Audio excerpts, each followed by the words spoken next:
rapport au LG G5, le G6 adopte un nouveau format d'écran qui passe de 16 neuvième à 18 neuvième et aussi une dalle beaucoup plus grande de 5,7 pouces. Également, il abandonne le système modulaire où l'on pouvait ajouter des modules additionnels comme l'appareil photo ou une enceinte externe. Alors ce format d'écran est un petit peu étrange puisqu'effectivement le 18 neuvième ce n'est pas un ratio qui est adopté par toutes les applications existantes, c'est-à-dire que bon nombre d'entre elles sont en 16 neuvième. Donc parfois sur certaines d'entre elles, on va voir apparaître des bandes noires en haut et en bas de l'application et ça sera la même chose sur les vidéos 16 neuvième puisqu'on aura deux bandes noires sur les côtés de l'écran. Malgré tout, la dalle IPS qui est adoptée par ce G6 est plutôt bonne avec une luminosité de 472 candela par mètre carré et aussi un très bon contraste de 2222 contre 1.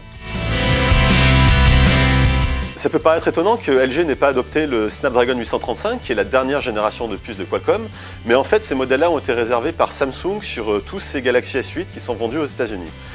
Donc LG a choisi le Snapdragon 821, qui est malgré tout un très bon processeur, qui pourra faire tourner le smartphone au quotidien sans problème, et également aussi tous les jeux 3D très puissants. En plus, l'autonomie est de 11h09 en utilisation polyvalente, ce qui est plutôt un très bon score.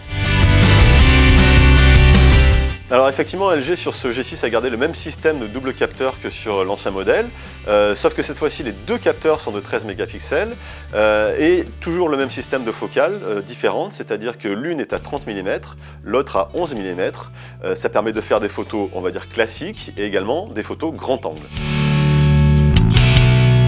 Alors oui, la qualité photo est bonne, elle est même excellente, c'est-à-dire qu'en pleine lumière, en plein jour, les images sont très précises, sont très accentuées, et surtout ce qui surprend, c'est en basse luminosité, c'est-à-dire que les photos de nuit sont également excellentes. On a un piqué d'image qui est très bon, et le lissage n'enlève aucun détail à l'image. C'est clairement le meilleur appareil photo du moment. Oui, on peut craquer effectivement pour ce G6, c'est un smartphone qui est doté d'un très bel écran, qui est puissant, qui a une bonne autonomie, mais surtout qui a un appareil photo qui est largement au-dessus du lot. Donc ça fait un concurrent de taille à 750 € pour le Galaxy S8 de Samsung qui va arriver dans quelques jours.